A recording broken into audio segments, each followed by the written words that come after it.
उत्तर प्रदेश के महाराजगंज में इन दिनों विकास नहीं बल्कि एक गुमशुदा मुर्गा चर्चा का विषय बना हुआ है। मामला इसलिए पेचीदा है क्योंकि आरोप गांव के प्रथम व्यक्ति यानी ग्राम प्रधान प्रतिनिधि पर लगा है। आरोप है कि नेताजी ने रात के अंधेरे में गांव के स्थित सिवान में स्थित एक मकान के पास पार्टी की, जिसमें उनके समर्थक भी शामिल थे। इसी दौरान सीढ़ी लगाकर एक महिला के मुर्गे पर कथित तौर पर हाथ साफ कर दिया गया। मुर्गा मालिक महिला का कहना है कि सुबह जब मुर्गे की कुकड़ू कुछ सुनाई नहीं दी तब पता चला कि वह नेताजी की पार्टी का मेहमान बन चुका है। महिला ने थाने में तहरीर दी है। फिलहाल पुलिस मामले की जांच में जुटी है। चर्चा यह भी है कि अब नेताजी अपने सफेद कुर्ते पर लगे इस मुर्गा कांड के दाग को छुड़ाने के लिए थाने के चक्कर काट रहे हैं और समझौते की कोशिश कर रहे हैं, लेकिन महिला किसी तरह के समझौते को तैयार नहीं है। वहीं ग्राम प्रधान प्रतिनिधि ने सभी आरोपों को सिरे से खारिज किया है। उनका कहना है कि गांव में महिला सीट होने के कारण उनकी पत्नी ग्राम प्रधान है और वे केवल प्रधान प्रतिनिधि की भूमिका निभाते हैं। नेताजी का दावा है कि जिस दिन पार्टी की बात कही जा रही है वह गुरुवार था और उस दिन वे घर पर ही थे, जहां उन्होंने साग रोटी खाई थी। मांस पकाकर खाने का आरोप को लेकर उनका कहना है कि गांव के कुछ बच्चों ने आपस में चंदा लगाकर दुकान से मीट मंगाकर खरीदा था, जिसकी गवाही पुलिस चौकी में दी जा चुकी है। इतना ही नहीं, नेताजी ने यह भी आरोप लगाया है कि महिला उनके पटीदार से जमीनी विवाद चल रहा है, जिसमें उन्होंने न्यायोचित हिस्से की बात कही थी। इसी रंजिश के चलते और चुनावी प्रतिद्वंदियों के बहकावे में आकर महिला उन पर मनगढ़ंत आरोप लगा रही है। बहरहाल पुलिस मामले की जांच कर रही है। 31 दिसंबर के ई धूप रहले राकेश रहले ये सब बैठ के वहीं हमारे घरे लगे दारू पियल हैं। हमार लड़की गई है घरे दखला सिया करे बाद ताला वाला मार के चली आई है।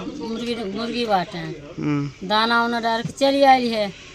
अइले के बाद में न पता नहीं 10 बजे रहले कि कबले रहले ये सब दारू पियल हैं। दारू पी के गांव पर से मंगावले हैं सीढ़ी मंगा के चढ़ के जाके जंगला रहे पछवारे कहीं मुर्गा निकल रहे हैं। मुर्गा निकलने के बाद में बना खा पाल्टी खूब धूम धड़क कस कैले हैं। एठो रामपत के बेटा राकेश और ध्रुव प्रधान ध्रुव शिक्षे मित्र हुए। और बाद ये सब गए ना तो बिहान भाई लड़की मार गए देखा थी मुर्गी है नहीं बा तो हम पियला खाना पसंद का गुण हो। ओकरे बाद पर सक्का का 100 नंबर फोन कैली 100 नंबर वाले अइले उ सब देखलें तो कहना जब ये सब दारू पियले बाटा दूसरे के ऊपर माथ नहीं हो।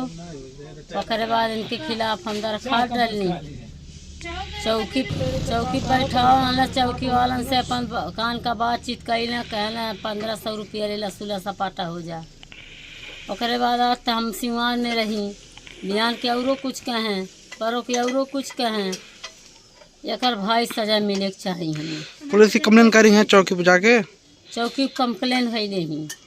चौकी वाले कहा ले ला 5000 रुपया 10,000 रुपया 1500 ले ले सुलह सपाटा हो जा। तो बताओ हम ऐसा ले हम सुलह सपाटा कर चली हमारा नुकसान हो पर नहीं माना गया, इसलिए इनको नागवार लगा।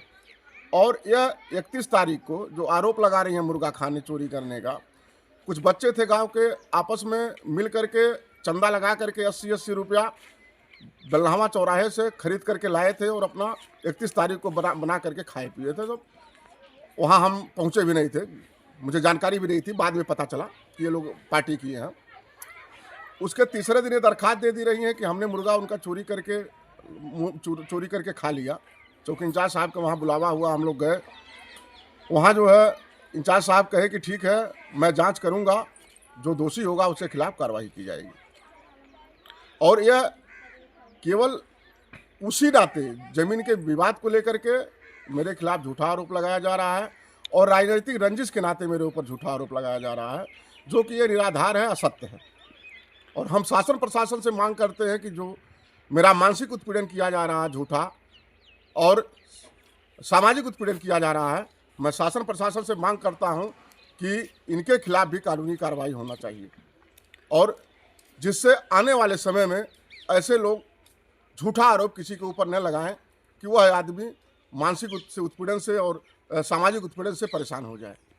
तो हम शासन प्रशासन से मांग करते हैं, माननीय योगी आदित्यनाथ जी से मांग करते हैं कि हमारे खिलाफ जो झूठा आरोप लगाई हैं, हमारा जो सामाजिक और मानसिक उत्पीड़न किया जा रहा है, इनके खिलाफ भी कानूनी कार्रवाई किया जाना नौचित होगा।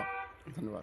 महिला कह रही थी प्रधान जी 1500 रुपया दे रहे थे मामला खत्म करने का, इस पर क्या? हमने कोई पैसा वैसा नहीं दे रहा था। चौकी इंचार्ज साहब कहे कि जाइए हम जांच करेंगे, और चौकी इंचार्ज साहब कहे कि आप भी अपने स्तर से पता करिए कि ये कौन व्यक्ति हो सकता है। तो हम भी पता कर रहे हैं, लेकिन अभी कोई संज्ञान में नहीं आया है। और पैसा लेने देने वाली बात कहीं कोई बात हम लोगों